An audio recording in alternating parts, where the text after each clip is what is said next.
Hello friend, जय श्री कृष्ण। आज बनाईशुं आपणे बटाकानुं शाक।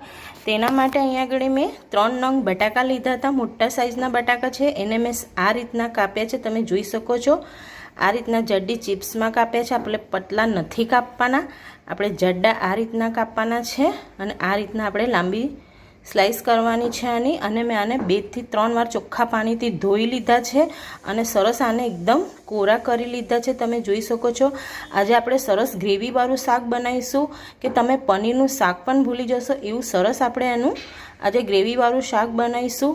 एना माटे मैं अहींया गળી कढ़ाई मूकी दीधी छे। तमे जोई शको छो ने एमां मैं 3 चमची तेल नाखी दीधुं छे अने गैस ने चालू करीने फास्ट राख्यो छे गैस।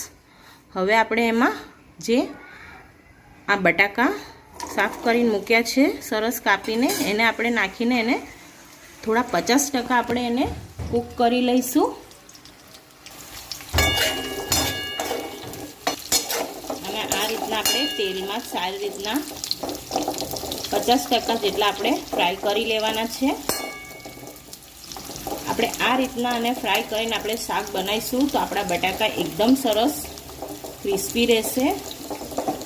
અને આ રીતના આપણે શાક બનાવીએ તો ખાવામાં બહુ જ સરસ લાગે છે। તમે એકવાર આવી રીતના શાક બનાવીને જરૂરથી ટ્રાય કરજો।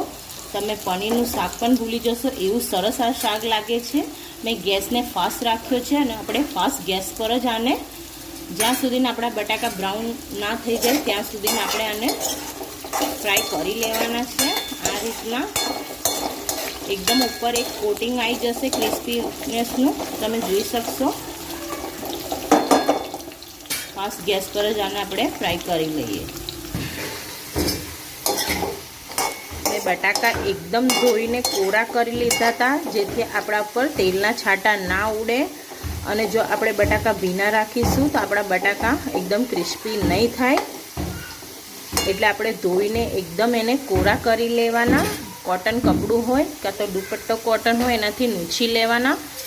आपणे एने धोईने तो एकदम सरस एक क्रिस्पीनेस आई जशे आमां। जो तमे एवा पलाळेला ज नाखी देशो तो तमारा बटाका आ रीतना क्रिस्पी नहीं थाय, एटले एने एकदम कोरा करीने ज आपणे आने फ्राय करवाना छे। आ रीतना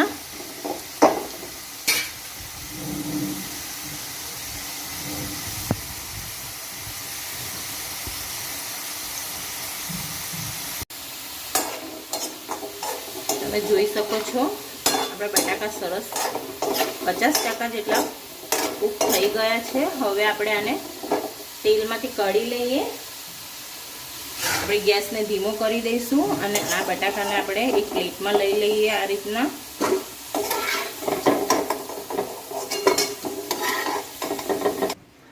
तमे जोई शको छो मैं बधा बटाकाने आ रीतना काढी लीधा छे। हवे आपणे वघारवानुं स्टार्ट करीए। आने हवे मैं ए ज तेल में नाखी दईश, जीरु नाखी दईशुं।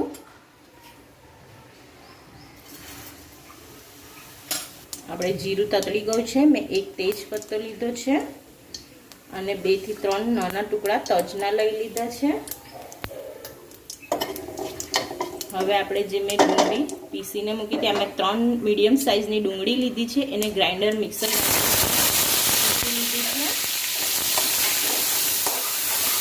આપણે સારી રીતના સાતળી લઈએ।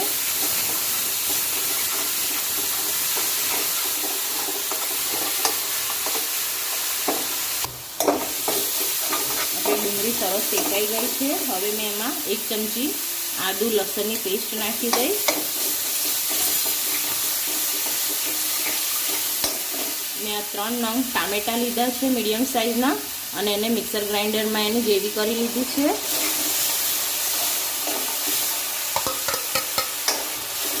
मिक्सर ग्राइंडर में मैं सरस पीसी लीधा है और हवे आपणे आने सरस शेकावा देवाना छे। टामेटा ने आपणे टामेटा नाख्या छे एटले आपणे अर्धी चमची में मीठुं नाखी दईश अने एने पण आपणे सारी रीतना शेकी लईए। आपणे मसालाने सारी रीतना शेकी लेवानो छे जेथी एमां बधुं पाणी रहेલું बળી જાય ત્યાં સુધીને આપણે મસાલાને સારી રીતના શેકીશું તો જ આપણું શાક સરસ થશે। એટલે આપણે મસાલો શેકતા 5 થી 6 મિનિટ લાગશે।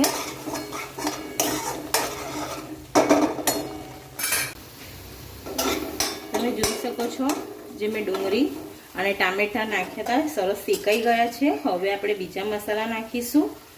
1 ચમચી મરચું પાવડર છે, અડધી ચમચી હળદર પાવડર નાખી છે, 1 ચમચી ધાણા જીરું પાવડર છે અને અડધી ચમચી મેં ગરમ મસાલો લીધો છે।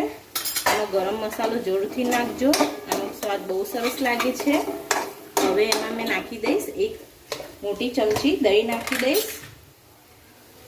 1 મોટી ચમચી મેં દહીં લીધું છે। દહીં નાખતી ઘડી આપણે ગેસને ધીમો જ રાખવાનો છે, ને તો આપણું દહીં અંદર ફાટી જશે અને આપણે ધીમા ગેસે જ એને શેકાવા દેવાનું છે આ રીતના।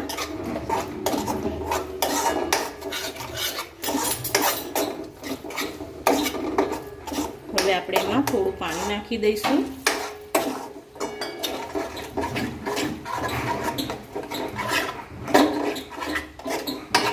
અને હવે આપણે ગેસને ફાસ્ટ કરી દઈશું।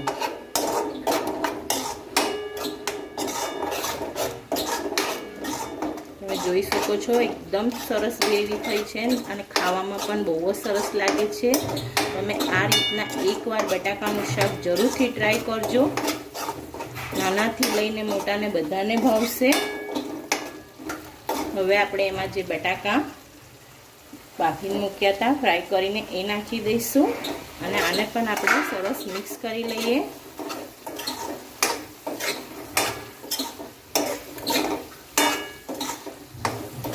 અને હવે આપણે આમાં ગ્રેવી કરવા માટે 1 ગ્લાસ મેં પાણી નાખી દઈશ।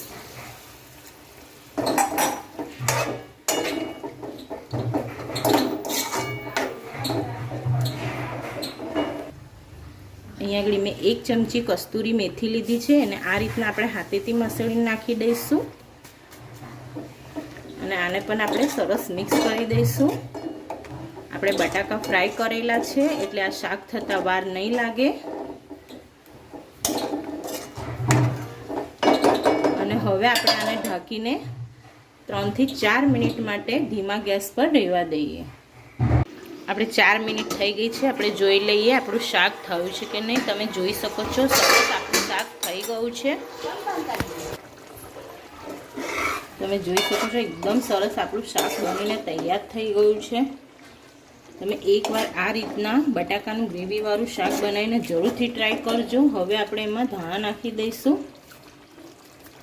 અને આને સરસ મિક્સ કરી દઈએ। મેં ગેસને ધીમો જ રાખ્યો હતો અને 4 મિનિટ આને થવા દીધું હતું અને આપણા બટાકા પણ સરસ થઈ ગયા છે। તમને એકવાર હું બતાવી દઉં, આ રીતના તમે જોઈ શકો છો ને આપણી બટાકાની ચિપ્સ પણ આખી આખી રહી છે। આ રીતના આપણે ફ્રાય કરીને બનાવીએ તો આ રીતના શાક એકદમ સરસ બને છે। હવે આપણે ગેસને બંધ કરી દઈશું અને આને સર્વ કરી લઈએ। તમે જોઈ શકો છો આપણું બટાકાનું ગ્રેવીવાળું શાક બનીને તૈયાર થઈ ગયું છે। તમે આ જ રીતના બનાવશો તો તમારું શાક એકદમ ખાવામાં સ્વાદિષ્ટ હશે।